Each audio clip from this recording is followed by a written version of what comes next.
Hey, Chris Liepe here. So I've been making some of these unlikely correlations lately as I've been trying to figure out what makes certain voices tick and what makes them relatable in my own voice. And many of you know that I've gotten into audio majorly. And someone who I have studied a lot in the past is Jonathan Davis of Korn. I was listening to Korn the other day in light of my ongoing experience with audio going, man, there's a lot of similarities. I suddenly realized why I relate to audio so much, because I've been listening to Jonathan Davis a lot longer than I've been listening to audio. There's something about audio's voice that took me back to my roots when I first started experimenting with crazy sounds with my voice. So I wanted to share with you two passages that are really related if you know what to listen for, and then how practicing both of them strategically can help you unlock all sorts of crazy things with your voice. But I have to say, before you practice along with me, make sure that you have gone through my free course linked in the pinned comment or video description and gotten down the fundamentals of support and placement and learned how to play with your voice on some fundamental levels. Once you've done that, what I'm doing here is going to make a lot more sense and be more accessible to you. Korn, Freak on a Leash, live, the rap scat part.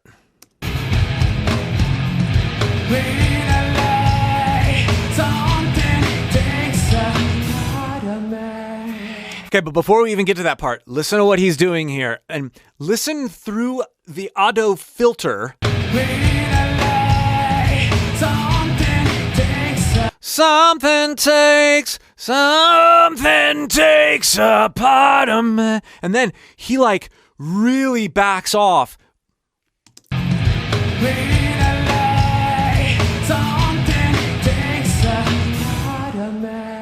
Something takes heating up with compression, right? Something takes a part of me. He's in like head voice in a very low way. He doesn't need to be in head voice there, and there's this teeteriness to it that he doesn't care about. Lots of variety already right there. Now, listen to all these postures.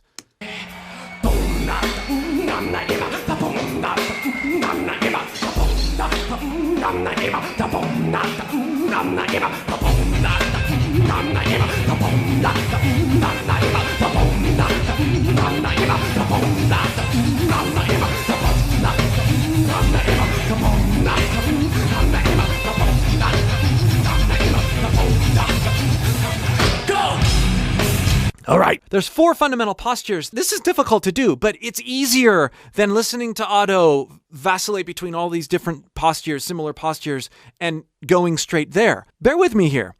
Here is me doing this same section.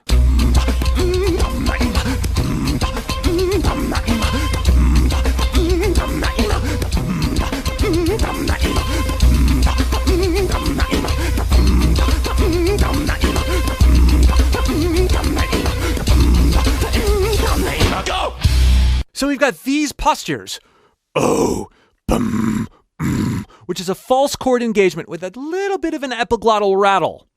You may have heard those terms used in some of the audio videos. This is a much more fundamental sound, though, than what we hear audio do.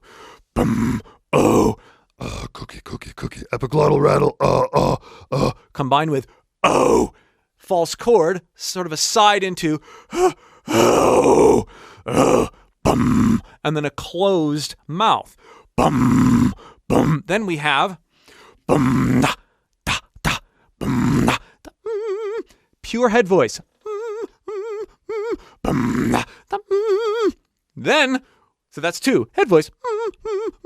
Then we have the ema, which is an upper chest voice, sort of cried, nasal, compression. Very different feeling than oh, yes, oh. Okay, I said there were 4. Oh, then then E, and then the last go, and you hear Jonathan Davis do it this way, and you hear me do it. It's this idea that we're taking our vocal break, which utilizes fry and false chord. Go! Go! Go! There's a little bit of normal voice in there. Not compressed voice, but there is compressed voice. But we have that breaky, teetery sound. Go! Go! Now, those 4 sounds, listen to this excerpt from Ashite live. Beautiful, beautiful.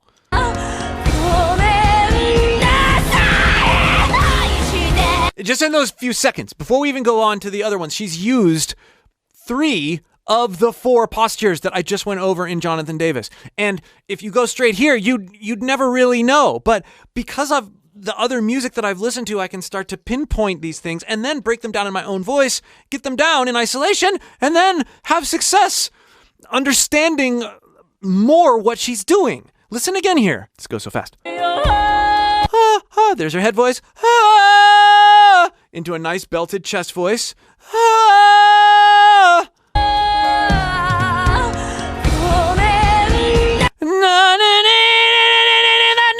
That's E.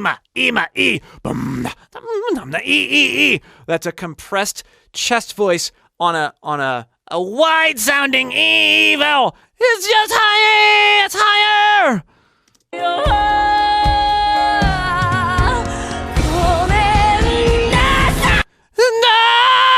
That note. That is the go.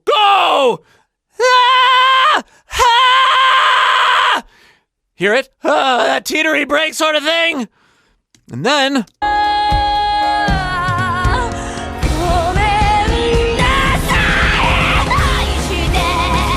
so all of that is the go posture from what Jonathan Davis was doing. And that go posture includes a similar sensation to the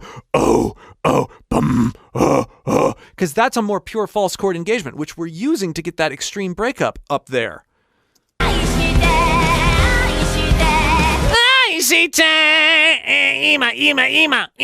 Nasal cried.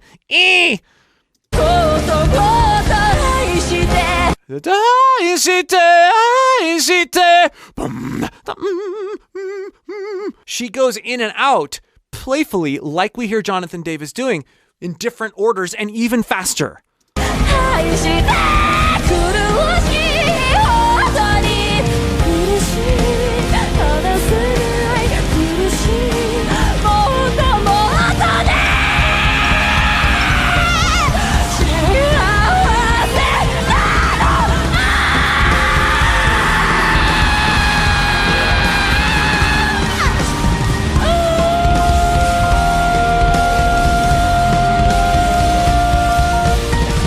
Beautiful, beautiful, beautiful. I wanted to put these 2 things together. You won't be able to unhear it now.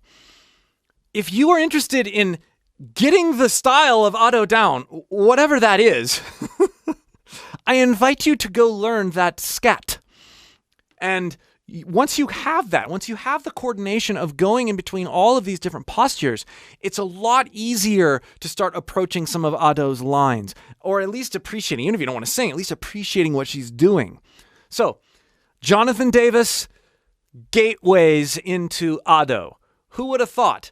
I love these kinds of mashups because they do. They help me understand my voice in a lot of different ways that I don't think I would otherwise. And they help me appreciate the artists. Again, if you'd like more help understanding the fundamentals of what gets you to this point to be able to do these kinds of things, click that link below in the pinned comment or video description and join my free course. And here is a growing list of my Ado analysis videos, as well as my full breakdown on how to learn that scat section inside Freak on a Leash by Korn, Jonathan Davis.